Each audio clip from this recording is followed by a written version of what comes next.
Diz assim a palavra do Senhor: das profundezas clamo a ti, Senhor. Escuta, Senhor, a minha voz. Estejam alertas os teus ouvidos às minhas súplicas. Se observares, Senhor, iniquidades, quem, Senhor, subsistirá? Contigo, porém, está o perdão para que te temam. Aguardo o Senhor, a minha alma o aguarda. Eu espero na sua palavra. A minha alma anseia pelo Senhor, mais do que os guardas pelo romper da manhã. Mais do que os guardas pelo romper da manhã, espere Israel no Senhor, pois no Senhor há misericórdia. Nele, copiosa redenção. É Ele quem redime a Israel de todas as suas iniquidades. Amém. Senhor nosso Deus, nessa hora, Pai, fala conosco. Abra, Pai, o nosso entendimento. Que o Teu Santo Espírito ilumine nossa mente e nosso coração. E que, Senhor, ó Deus, nos ajude a compreender a Tua palavra. E, Senhor, principalmente, a obedecer no sentido de buscar o Senhor e andar conforme aquilo que o Senhor nos prescreve. Oramos, ó Deus, rogando que o Senhor nos esconda atrás da Tua cruz e que seja o Senhor a ministrar a cada um de nós para a Tua glória. Em nome de Cristo Jesus que oramos. Amém. Irmãos, esse é o mês que nós vamos falar do cuidado com os relacionamentos. Tempo de, continuando, se podemos observar aquilo que nós falamos mês passado, do cuidado com a igreja. Igreja são pessoas. Igreja não é templo, construção. Igreja não é bens, patrimônio, mas igreja é gente. Gente redimida pelo Senhor. Então, nesse mês de setembro, nós vamos falar, vamos trazer à tona, vamos meditar, vamos buscar aprender e exercitar o cuidado com os nossos relacionamentos. E nessa manhã, gostaria de começar a introduzir essa questão, trazendo o principal dos relacionamentos que nós devemos sempre trazer para ser esmerado, trabalhado, aprofundado, que é o nosso relacionamento com o nosso Deus. Essa semana tive um convite para estar num congresso de juventude. Esse congresso foi esse fim de semana e o tema do congresso é Atrás dos Emojis. Se você se lembra o que é emoji, é exatamente você respondendo uma mensagem pelo celular em que você manda coraçõezinhos para as pessoas, você manda aquela cara amarela com uma boca grandona sorrindo, alguns já têm até uma versão desdentada disso, ou você manda para alguém quando você está de longe aquele sinal, né, que você diz que o ama muito, mas isso demonstra também que embora nós tenhamos tanta comunicação, tanto falatório a respeito do nosso aparelhinho que não sai mais da nossa mão e que em alguns já tem tomado o próprio coração, porque a pessoa não vive mais sem isso. Se você tirar o celular da mão do sujeito, ele começa a ter aquela questão de palpitação, né? Começa a ter tremedeira e se passar um dia, então, pode ver que está talvez em estado de coma. E aí, quando nós saímos para observar, irmãos, isso demonstra também um pouco a superficialidade dos nossos relacionamentos. A gente sabe dizer tantas coisas pelo celular, mas nos nossos dias a gente tem olhado cada vez menos uns nos olhos dos outros. A gente fala tantos discursos nas redes sociais, mas muitas vezes nós temos sido incapazes de dizer para alguém, olhando frente a frente, você é uma pessoa extremamente importante para a minha vida. Isso tem estado presente, irmãos, dentro das nossas casas. Às vezes, nós estamos perto daquelas pessoas às quais nós dizemos que mais amamos, mas esse negócio tem tomado um lugar, que o sofá parece que tem uns 4 quilômetros agora de tamanho. Aquele outro aparelho, aquele maior, de 46, 50 polegadas, talvez na sua casa deve ter umas 80 polegadas, ele também faz com que você e a pessoa que está ali sentada do teu lado façam tantas coisas entre você e o aparelho e perde a noção de se observar. Superficialidade, irmãos, é uma marca natural do ser humano. é algo que hoje em dia está tão presente, mas não está presente apenas hoje em dia. A Bíblia mostra, irmãos, que essa superficialidade vem desde quando o homem renunciou à companhia de Deus, à presença de Deus, o cuidado de Deus, que vinha na viração de cada dia estar com Ele, falar e ouvir. O homem renuncia isso e esse foi o primeiro pecado, o pecado original, lá em Gênesis capítulo 3. E de lá para cá, a superficialidade, a falta de intimidade e relacionamento, ela é aquilo que mais atrapalha o ser humano. Uma outra característica é você observar o como nós queremos nos defender das decepções que o outro possa nos causar. Então a gente fala que é amigo, mas é aquele amigo vigilante. Como eu ouvi de um irmão essa semana, que foi me visitar, vigiai e orai. Então ele fecha um olho para orar e o outro olho está vigiando para ver se a pessoa, ou para quem nós estamos orando, de repente está de fato nos ouvindo. E isso pode ser até um sinal de vigilância, mas é muito mais um sinal de desconfiança. E as nossas amizades, os nossos relacionamentos têm sido assim. Mas é interessante você observar, irmão, irmã, como Jesus agia. Jesus fazia um milagre e poucos voltavam para agradecer, para dizer para ele o quanto foi poderoso, impactante, transformador aquilo. 10 leprosos são curados, apenas um volta. Outros, vendo os sinais de Jesus, saíam para contar a todos, mas não voltavam para estar com ele novamente. Mas aí vem interessante como Jesus agia, ele continuava a fazer os seus milagres, ele continuava a cuidar das pessoas, ele continuava e continuava, mesmo diante das decepções, quando um dos seus discípulos, que nós ouvimos no sermão aqui domingo passado pela manhã, o traiu, ainda assim Jesus o foi buscar, perdoar e ainda disse para ele, olha, cuida da minha igreja, cuida daquilo que eu tenho de mais precioso. Diferentemente de nós, da nossa superficialidade, Jesus continua investindo e trazendo para nós, irmãos, o sentido de que não há outro caminho a não ser perseverar, continuar nesse trabalho. Irmãos, diante de tantas coisas que nós cantamos dentro da igreja, o que não dá para a gente compreender ao certo é como é que boa parte dos crentes vive um relacionamento tão superficial com Deus. Um relacionamento que é falado, que é cantado, que muitas vezes é expressado ao entrarmos na casa do Senhor no domingo, mas é um relacionamento que não extravasa aquelas portas, é um relacionamento que não vai para o nosso trabalho, para os nossos estudos, para a nossa casa. Irmãos, muitas vezes nós cantamos que amamos o Senhor, mas nós não testemunhamos o quanto Deus habita nas nossas vidas. E eu queria trazer para você algumas questões que esse salmo nos apresenta, para que nós venhamos de fato atender um convite à profundidade. Um convite a um relacionamento mais sadio, mais íntimo, mais próximo com o nosso Deus.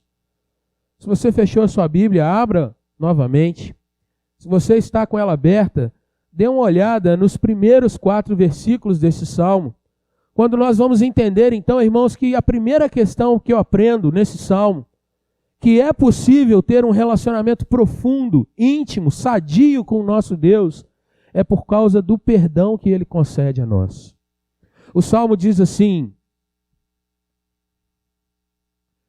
das profundezas clamo a Ti, Senhor. O clamor não é, irmãos, apenas uma petição comum, mas é uma busca de fato por estar sendo ouvido, por estar sendo atendido.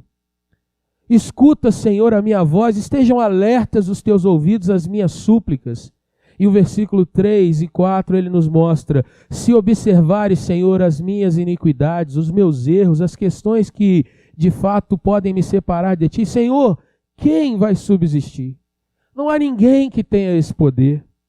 Mas aí ele diz no versículo 4, contigo, porém, está o perdão, está a redenção, está o redimir, para que nós venhamos a Te temer. Meus irmãos, a nossa vida cristã pode ser profunda. A nossa vida cristã, irmãos, ela tem que ser entendida, compreendida, que ela não vem da nossa bondade. que ela não vem do nosso querer, que ela não vem de ter um hábito, que ela não vem, meu irmão, minha irmã, apenas de um desejo, mas ela é oriunda, ela é derivada exatamente da experiência de perdão que vem do Senhor sobre nós. É esse perdão divino, meu irmão, que vai tornar possível que nós possamos nos achegar ao Senhor e ter comunhão, intimidade, relacionamento vívido com Ele. E o nome dessa experiência é conversão. O nome dessa experiência que nos liga ao Senhor de novo é você que está indo por um caminho que você compreende que esse caminho está te levando para mais distante de Deus e você retornar, você convergir, você dar uma guinada de 180 graus no sentido de estar de novo na presença de Deus. E isso só vem porque Ele faz com que a vida recomece. Ele vem até nós, Ele nos convida, Ele nos chama para isso. É interessante você observar que as primeiras palavras do salmista dizem das profundezas. Veja como uma palavra às vezes pode trazer tanta mudança na nossa compreensão. Quando falamos de profundezas, na maioria das vezes nós pensamos em algo como o fundo do mar, algo que nos amedronta. Nós pensamos em profundezas como algo negativo, no sentido de pensar que nós estamos no fundo do poço, por exemplo, num grande buraco, numa situação a qual nós não temos a mínima noção de como resolver. Mas quando falamos em profundidade, nós temos a tendência a pensar em algo que é rico, algo que traz para nós uma situação mais densa, mais calorosa, mais afável sobre nós. No entanto, as duas palavras têm o mesmo sentido. E é interessante que você pode então aproveitar essa questão de profundezas, como o salmista usa na nossa tradução aqui, para pensar também, irmãos, que num momento de dificuldade, num momento de dor, talvez nós tenhamos que passar pela experiência de sofrimento para lembrarmos que podemos que clamar a Deus. Às vezes nas lutas e nas questões controversas nós nos lembramos de clamar ao Senhor. Mas é verdade também que quando nós usamos a profundidade, aquilo que você talvez traga quando você estuda muito um tema, quando você é muito conhecedor de uma situação, quando você está imerso de fato em algo muito íntimo, aí você usa, temos um relacionamento profundo, você também pode clamar ao Senhor e Ele te ouvir. Você também pode falar com Deus e ser ouvido por Ele. Aprendemos, irmãos, que a experiência do sofrimento vai mostrar para nós a nossa impotência. Se eu fosse perguntar para cada um de nós aqui, o que você tem passado nesses dias? Com toda certeza, irmãos, eu vou ouvir centenas de respostas diferentes nesse lugar. Mas a mesma questão vale para cada uma das nossas particularidades. Deus é o nosso Deus. E Ele ouve a minha oração e a sua oração. Deus é o nosso Deus e Ele quer se relacionar comigo, que tenho por obrigação a questão de conhecer a sua palavra, mas Ele quer relacionar contigo, que cada dia tem a opção, tem o desejo de crescer na palavra de Deus. Deus é o nosso Deus. A profundidade é possível, meu irmão, a intimidade é possível, o relacionamento é possível, porque nós somos perdoados pelo Senhor. E isso vai implicar em quê? Em uma vida de oração. Em uma vida em que, estando você nas maiores alturas, naquele momento em que você se sente pleno, alegre, completamente saciado, satisfeito, mas também naqueles momentos em que você se sente vazio, difícil, a coisa está realmente sem andar, não sai do lugar. Mas dessas profundezas você pode clamar ao Senhor, porque é Ele quem te redime, Ele quem traz perdão sobre nós. Mas o texto continua, e nós podemos aprender, irmãos, que a profundidade, um relacionamento sadio com o Senhor, ele é trabalhado quando há em nós também uma disposição para caminhar com o nosso Deus, para andar com o nosso Deus, para vivenciar dia a dia a experiência com o Senhor. Olhe para a sua Bíblia e veja os versículos 5 e a primeira parte do versículo 6. Há 3 verbos aí que eu quero destacar com você. Aguardar, no versículo 5, eu aguardo o Senhor, a minha alma o aguarda.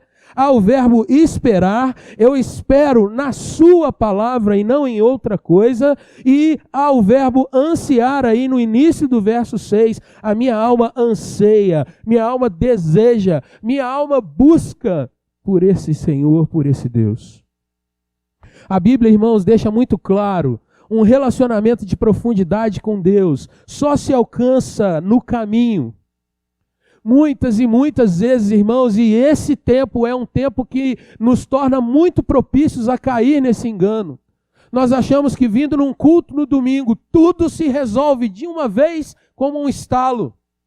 Às vezes, irmãos, num relacionamento dentro de casa, nós pensamos em uma expressão dos nossos dias, é a famosa DR. Numa conversa dentro de casa, tudo está refeito. O laço de amor do pai com os filhos está agora completamente traçado. Nós pensamos e trazemos para o nosso coração, irmãos, às vezes, um abraço resolve todas as coisas. Mas eu tenho aprendido, e eu ouço isso dos irmãos mais antigos, que se no meu casamento eu quero ter crescimento, eu preciso comer 1 quilo de sal junto com a outra pessoa. Quantos aqui já ouviram essa expressão? Eu não sei o que é comer 1 quilo de sal com alguém, literalmente. Mas eu acredito que cada dia, colocando um pouco mais de tempero na comida, você vai adquirindo a experiência do sabor, a experiência de degustar um bom alimento e a experiência de aquilo fazer efeito na sua saúde física. E quem gosta de uma boa comida, aleluia, sabe que aquilo também faz bem para a sua alma. Quando você termina de comer alguma coisa, você fala, que coisa boa. E aí eu entendo, irmãos, que comer 1 quilo de sal, andar com alguém, experimentar a cada dia a companhia de uma pessoa, e aqui, voltando para o texto, experimentar o nosso Deus a cada dia, envolve aprender, irmãos, que o Senhor nos proporciona a experiência que nós podemos ter em todas as facetas da nossa vida. Meu irmão, eu peço ao Senhor que Ele cure um enfermo. Mas quantas vezes eu oro dizendo, Senhor, esteja comigo no meu trabalho para que eu tome decisões corretas nas maiores e menores situações. Irmãos, o nosso Deus, Ele é um Deus disposto a entrar dentro do escritório conosco, dentro do campo onde eu me exercito, dentro do hospital onde eu sirvo alguém com qualquer um dos meus talentos. Deus está disposto a andar comigo assim. O Senhor é o nosso Deus que entra conosco no shopping e pode trazer sabedoria para você não fazer contas além das quais você possa cumprir. Deus entra contigo para mostrar que você deve ter bom gosto como cristão, para que não venha escandalizar alguém. Mas quantas vezes nós oramos e pensamos, Senhor, que roupa eu devo comprar? Senhor, será que se eu fizer essa conta eu vou ter como honrar esse compromisso? Deus é o Deus, irmãos, que se assenta conosco lá na carteira da escola. E a presença dele faz com que eu tenha mais sentido e entendimento nas fórmulas que estão sendo colocadas naquele quadro. Deus abre o meu entendimento para ver também as palavras, as expressões, para que eu tenha discernimento do meu mundo e das coisas que estão sendo colocadas diante de mim. Deus é o Deus que se assenta comigo no sofá da sala quando eu assisto um jornal. E Deus pode trazer para mim discernimento para que eu não só ouça e seja impactado, motivado, emocionado por um programa ou uma notícia e não saia desvairadamente sem atentar para aquilo que está sendo colocado. Deus é o Deus da verdade, e Ele nos esclarece a verdade e nos conduz a toda a verdade. Quantos de nós, irmãos, somos alvoroçados pelos nossos tempos? Quantos de nós não temos a profundidade em conhecer o Senhor e às vezes nós ouvimos alguma coisa e pensamos, o barraco vai cair, vai pegar fogo, eu tenho que sair disso aqui agora. Mas a presença do Espírito Santo no coração do crente traz aquele sentimento, calma, estou contigo. Calma, você não precisa se esbravejar dessa forma, calma. Teu filho está guardado nas minhas mãos. Deus, irmãos, é o Deus da caminhada. Quando nós pensamos, irmãos, no sentido de isso ser prático no nosso coração, nós precisamos entender, irmãos, que exatamente como um relacionamento que você tem com uma pessoa próxima, é assim que você deve buscar ser com Deus. Quando nós vamos para o Novo Testamento, nós vamos ver Jesus morrendo na cruz para que eu e você pudéssemos chamá-lo de amigo. João 15,15, Jesus diz, já não vos chamo servos, aqueles que apenas vêm para cumprir ordens, porque o servo não sabe o que faz o seu senhor, mas chamei-vos amigos, porque tudo quanto ouvi de meu Pai vos dei a conhecer.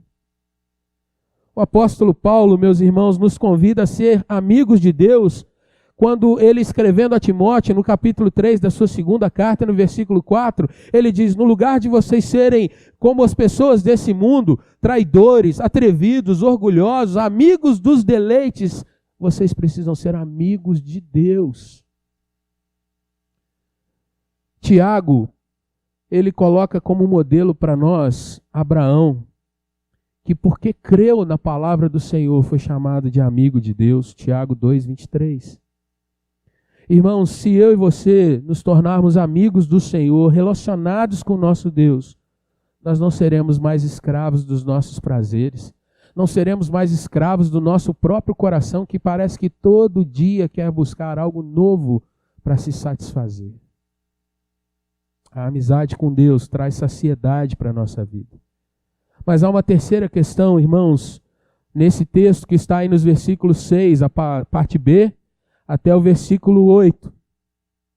O relacionamento com Deus, a profundidade nesse relacionamento, ela é possível quando a gente tem uma visão correta, adequada do nosso Deus. E é por entendermos quem Deus é e como Ele age que nós vamos tendo sustento nessa nossa caminhada que vimos nos versículos anteriores. O poeta bíblico diz assim, mais do que os guardas pelo romper da manhã, espera Israel no Senhor, pois no Senhor há misericórdia, nele há copiosa redenção. É Ele quem redime Israel de todas as suas iniquidades. Meus irmãos, quem é o nosso Deus? O texto nos diz, Ele é aquele que tem misericórdia em si. Ele é quem nos traz, então, redenção. Ele é quem nos redime. E o irmão querendo entender o que significa ser redimido, o Antigo Testamento trata a questão de redenção como um pagamento que você dá a alguém para que ele venha libertar essa pessoa da escravidão. Redimido significa alguém que foi tirado, por exemplo, de um cativeiro de sequestro. Você paga aquilo que liberta a pessoa, que solta a pessoa, que dá liberdade a ela. E quando nós falamos de ser redimidos pelo nosso Deus, nós vemos, irmãos, que o Senhor, Ele tem um esforço extremo. Ele dá o seu Filho para que eu e você possamos ser redimidos. O Salmo 49, 7 e 8 fala desse pagamento de resgate que é solicitado. Irmãos, o nosso Deus misericordioso, o nosso Deus que nós podemos esperar nele, porque nele há misericórdia, copiosa redenção. Esse é o Deus que nos provê, então, aquilo que você chama de livramento. Deus, quem pode me dar livramento nessa dificuldade que eu tenho? É o Senhor. Só o Senhor, ó Deus, sabe exatamente a profundeza na qual eu estou mergulhado. Só o Senhor, ó Deus, conhece o meu coração. E o Senhor pode trazer deleite para a minha alma. O Novo Testamento, irmãos, também vai usar esse termo quando fala de libertação, e aí ele aplica isso a Jesus. Romanos, Efésios, Colossenses e Hebreus também trazem a menção de que Jesus nos comprou da velha vida, nos tirou da prisão daquilo que nos acorrentava e nos deu vida nova no seu santo nome. Esse Deus, meu irmão, ele não está retido ao Antigo Testamento, nem à chamada igreja primitiva. Esse é o Deus que opera hoje. Esse é o Deus que eu posso ter relacionamento com ele hoje. Esse é o Deus que me acolhe hoje e acolhe a sua vida também. Mas quantos de nós, irmãos, não temos observado uma segunda questão que há nesses versículos de 6 a 8, que é exatamente o chamado do salmista dizendo: espere, Israel, no Senhor. Aprenda que você pode esperar, você pode ter esperança no Senhor. Confundimos mais uma vez os termos, irmãos, quando pensamos que esperar é como se você estivesse num ponto aguardando o ônibus chegar. E nos nossos dias, olhando para as nossas cidades, muitas vezes as pessoas dizem: eu estou esperando, só não sei que hora vem. E essa expressão significa que você vai ficar ali mofando. Mas esperar aqui significa você olhar para algo que de fato vem, porque esperança é uma palavra positiva. Esperança, meu irmão, não significa estar assentado, perdido, estar assentado de uma forma que você não se move. Esperança é você ter de fato fé, é crer que Deus não falha e no tempo certo Ele vem te buscar das suas lutas. Quantos crentes antes de nós, irmãos, trilharam a caminhada que hoje nós estamos nela? Quantos dizem para nós com o seu testemunho: eu cheguei até lá, eu estou na igreja triunfante, eu venci? E quantos crentes hoje, irmãos, têm estado mais na posição de dizer: eu estou esperando pelo Senhor, mas eu não sei se Ele vem? Isso é falta de fé. Isso é não ter relacionamento. Isso é não conhecer o Deus que se serve. Mais uma questão de esperar, meu irmão, é esperar o encontro com Ele, mais do que as coisas que Ele pode fazer por nós. Quem tem um amigo aqui? Levante sua mão, se você tem um amigo. Vale uma amiga também, tá? Porque tem gente que hoje em dia briga por causa disso. A minha pergunta é: seu nível de amizade está ligado a quanto essa pessoa pode te emprestar de dinheiro? Sou amigo da Helenita porque ela me leva para lanchar todo dia no shopping. Seu nível de amizade com essa pessoa está ligado ao quanto essa pessoa é bonita? Se for assim, alguns de nós estamos dentro d'água, né? E eu me incluo, pode ficar tranquilo. O seu nível de amizade está ligado a estar bem com aquela pessoa e ela bem contigo. Você abraçar, independente se a pessoa está num momento de uma seca ou num momento de grande produtividade. Você ouvir aquela pessoa, independente de você ter conquistado algo ou ter perdido algo, aquela pessoa vai falar ao teu coração e você vai gostar de ouvir. Porque vocês se gostam. Mas para gostar, teve uma caminhada. Para gostar, teve que rolar uma compreensão de quem é um e quem é outro. No caso do Senhor, teve que ter o perdão. No caso, igreja, eu e você, sabemos que o outro é passivo de erro e que é perdoado por Deus, mas eu sou aquele não que julga, mas que o acolhe e diz: vamos caminhar junto, vamos buscar o Senhor. E o texto, irmãos, diz: espere pelo Senhor, porque nele há copiosa redenção. É Ele quem redime Israel de todas as iniquidades. Espere no Senhor, espere o Senhor. E aí, irmãos, mais uma vez, nos nossos dias, nós temos confundido amizade com Deus, com os serviços de Deus, com as bênçãos de Deus, com o Senhor que eu só busco quando preciso de algo. O nosso mundo, irmãos, é tão cruel que o nosso mundo cunhou uma expressão que muitas vezes nós falamos sem pensar. Fulano, vai fazer uma visita para o seu tio? O que eu ganho com isso? Minha filha, vai estudar um pouco mais. O que eu ganho com isso? O que eu ganho? O que eu ganho? O que eu ganho? Eu ganho Deus quando eu busco o Senhor. Eu ganho o melhor amigo que eu possa ter. Eu ganho aquele que pode, irmãos, trazer algumas questões muito, muito claras que eu preciso ter na minha vida. Concluindo essa palavra, meu irmão, relacionamento cristão não tem nada a ver com uma chamada segunda bênção. Não tem nada a ver com uma questão de que eu preciso buscar um plus depois da minha conversão. Tem a ver com conversão genuína. E isso é algo que eu gostaria de chamar a sua atenção nessa manhã. Você precisa trazer o teu coração. Qual é o momento que você de fato pode se dizer: eu sou um cristão? Sou crente. Deus é o meu Senhor.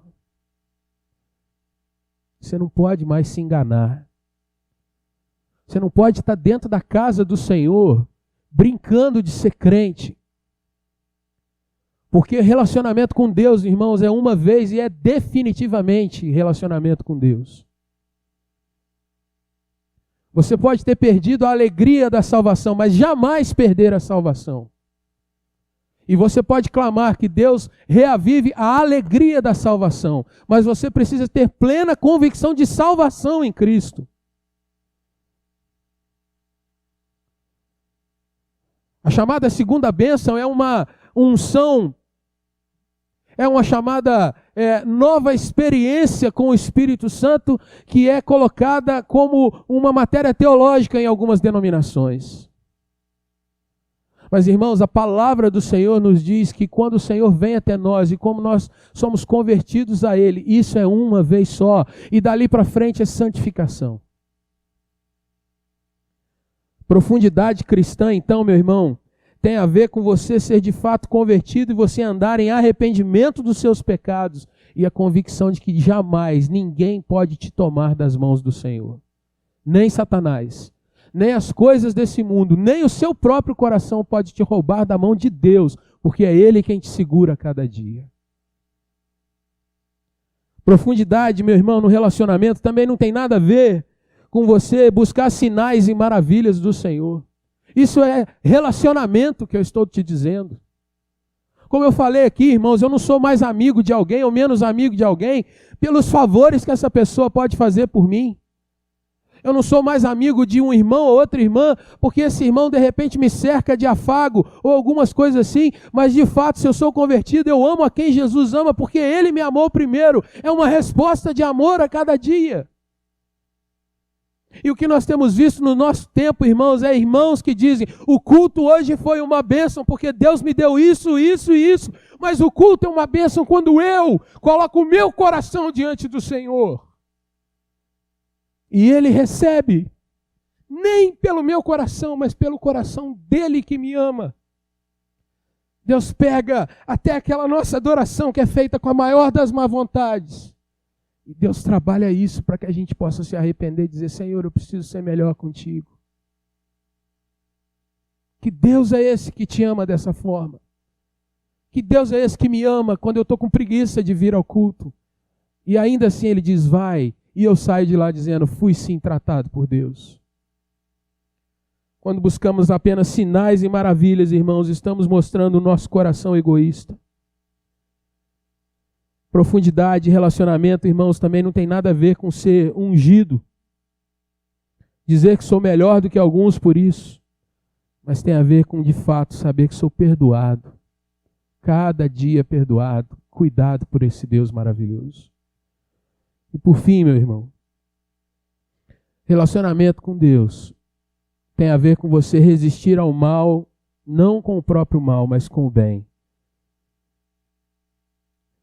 Aprendendo a redescobrir cada dia que você foi criado para adorar a Deus e ter comunhão, intimidade, gozo com Ele a cada dia. Vamos orar?